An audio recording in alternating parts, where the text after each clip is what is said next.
उससे पहले नाज़रीन एक बहुत बड़ी खबर है, पाकिस्तान का प्राइम टेलीविजन इसे नहीं चलाएगा चूंकि टेलीविजन पाकिस्तान का प्राइम मीडिया मर चुका है और जो मुर्दार होते हैं नाज़रीन वो इन खबरों के ऊपर बात नहीं करते। Long live India-Russia friendship. रूस ने एक ऐसा वीडियो जारी किया है जिसे देखने के बाद एक एक भारतीय का सीना गर्व से चौड़ा हो जाएगा।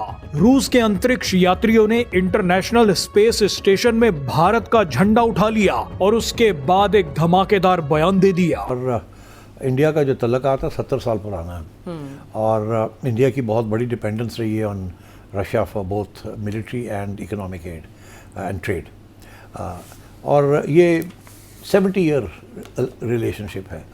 दरअसल इंटरनेशनल स्पेस स्टेशन में मौजूद रूस के 3 एस्ट्रोनॉट्स ने तिरंगा उठाकर भारत को स्वतंत्रता दिवस की बधाई दी है। बात है यार। और हमें 5-6 देश ही विश करते हैं, मतलब 6-7 इंडिया को देश पूरी थे, दुनिया विश करती है। और अच्छा एक बात बताऊं, हाँ। इंडिया को विश करने का स्टाइल देखो। बाईपोलर वर्ल्ड था मगर इंडिया न्यूट्रल था, तो इंडिया ने रशिया के साथ अपने तल्लुकात रखे थे और हम उस वक्त अमेरिकन कैंप में थे। ये कहा जा रहा है कि वंदे मातरम का जो सॉन्ग है वो इंडिपेंडेंस डे के ऊपर गाया जाएगा, रेड फोर्ट के ऊपर 15 अगस्त 2026। फुलिश प्रेसिडेंट डोनाल्ड ट्रंप को, जिन्होंने आप ये कह लें कि इंडिया को धमकाने के लिए, डराने के लिए पहले पाकिस्तान का साथ दिया इंडिया झुक जाए, फिर अफगानिस्तान का साथ दिया कि इंडिया झुक जाए, नरेंद्र मोदी नहीं झुका, फिर उन्होंने रशिया और चाइना पे टैरिफ लगाने की धमकी दी, इंडिया नहीं रुका। रूस की इस महिला एस्ट्रोनॉट ने बताया कि 1975 में जब भारत ने अपनी पहली सैटेलाइट आर्यभट्ट को लॉन्च किया था तब हमने भारत की मदद की थी। हमने 1984 में भारत के पहले अंतरिक्ष यात्री राकेश शर्मा का भी साथ दिया था। लेकिन आज का भारत अलग है। आज भारत अपना खुद का अंतरिक्ष यान बना रहा है जिसे गगनयान कहा जा रहा है। आज के समय में भारत के एस्ट्रोनॉट्स शानदार हैं। इतना बोलने के बाद इस महिला एस्ट्रोनॉट ने माइक अपने दूसरे साथी तक भेज दिया। देखिए माइक किस तरह से पहुंच रहा है। रूस के दूसरे अंतरिक्ष यात्री ने भारत के लोगों को स्वतंत्रता दिवस की बधाई दी। उन्होंने कहा कि भारत अमर रहे, रूस और भारत की दोस्ती हमेशा बनी रहे। So why India is giving so much value to Vande Mataram? And what is the crisis at home? Basically मसला क्या है? ऐसे तो नहीं है ये। और मुसलमान इस पे ऑब्जेक्शंस क्यों करते हैं? और सिर्फ मुसलमान नहीं, बहुत सारी ऑर्गेनाइजेशन है, अदर कम्युनिटीज हैं, वो कहते हैं कि जो वंदे मातरम है वो प्राइमरली एक रिलीजियस सॉन्ग है और उसके बहुत सारे ऐसे जो अशार हैं, ठीक है जी, और वो एक और फ्रेमवर्क में जाते हैं, मजहबी फ्रेमवर्क में जाते हैं। तो ये बेसिकली इंडिया के अंदर अब एक वो जिसे कहते हैं ना इशू है। वंदे मातरम क्या है कि बेसिकली मैं अपनी माँ के सामने झुकता हूँ, ठीक है, दैट्स माय अंडरस्टैंडिंग। और इसको 150 साल होने को है, ठीक है जी। वो कहते हैं ये सॉन्ग तो जो है वो इसकी कमेमोरेशन तो बहुत पहले शुरू कर दी। और ये पोएम जो है ये इसे कहा जाता है कि ये संस्कृताइज्ड बंगाली है। और इसके अंदर जो बात समझी जाती है वो ये है कि इसका फ्रीडम स्ट्रगल के अंदर बहुत ज़्यादा रोल था। और जो टैगोर साहब थे, रविंद्रनाथ टैगोर जो थे, उन्होंने इसको 1896 में पहली दफ़ा इंडियन नेशनल कांग्रेस के सेशन में कोलकाता में गाया था। और ये बड़ा इंपॉर्टेंट नारा बन गया इंडिया के अंदर। 1905 में एक स्वदेशी मूवमेंट आई थी जो कि पार्टीशन ऑफ बंगाल के हवाले थी। फिर बहुत सारे प्रोटेस्ट ये वो सारा कुछ हुआ। फिर बरतानिया ने जो उस वक्त इसको बैन किया और ये बहुत ज़्यादा जेलों में और सीक्रेट मीटिंग्स में इसके बारे में बड़ा रेवोल्यूशनरी किस्म का गाना।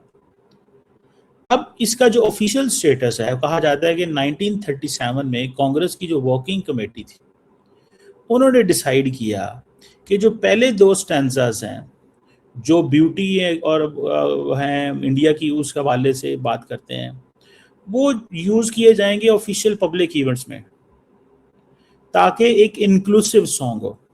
सो इंडिया के अंदर 24 जनवरी 1950 को जो कॉन्स्टिट्यूंट असेंबली थी, वहाँ पे जो प्रेसिडेंट प्रसाद साहब थे, उन्होंने वंदे मातरम को इक्वल ऑनर दी with the status of the national anthem. आपको सुना होगा वो इंडिया का एक नेशनल जो है, नेशनल में जाना गाना माना, मतलब इस तरह का वो है। I am sorry, I don't know कि वो मुझे ना तो उसकी वो आती है, लेकिन जस्ट आपने इसको बहुत दफ़ा सुना होगा, वो आता है इसका। बहरहाल एक तो ये चीज़ थोड़ी सी समझने वाली है। नरेंद्र मोदी साहब जो हैं वो एक चीज़ स्टडी कर बैठे हैं और उनको समझ आ गई है। नरेंद्र मोदी साहब स्टडी कर बैठे हैं। अब वो कहते हैं जी 150 साल हो गए हैं वंदे मातरम के और हमें इसको कमेमोरेट करना है। एक कमेमोरेटिव कॉइन भी दी जा रही है, पोस्टेज स्टैम्प भी की जा रही है, और बड़े बड़े पैमाने पे इवेंट्स होंगे, कंसर्ट्स होंगे, एग्जीबिशंस होंगे, कल्चरल प्रोग्राम्स होंगे स्कूल कॉलेजेस पे। तो इसके ऊपर जो हिंदू मेजॉरिटेरियन ठप्पा है वो एक लग जाएगा। और एक कहते हैं कि एक पोर्टल बना रहे हैं वो, जहाँ पे शहरी भी जो हैं वो रिकॉर्ड करेंगे और भेज देंगे। और 2026 का जो रिपब्लिक डे है उसमें इसको टैबलोज एंड ऑल दैट। तो ये इंडिया का जो पैट्रियटिज्म का जो सिंबल है वो इस सॉन्ग में है, और इंडिया की फ्रीडम और इसके वो सारी चीजें। अच्छा, इसमें मुसलमानों को ऑब्जेक्शंस हैं, बहुत सारे लोग हैं, नॉट मुसलमान और भी बहुत सारे लोग हैं। वो कहते हैं जो फुल पोएम के जो है वो ठीक है कि जो मुल्क है वो माँ है, गॉडेस है, और उसको बेसिकली मुल्क को वो हिंदू के तौर पे आइडेंटिफाई करते हैं। और जो ये एक चीज़ है। और इस्लाम जो है वो कहते हैं जी मोनेस्टिक है।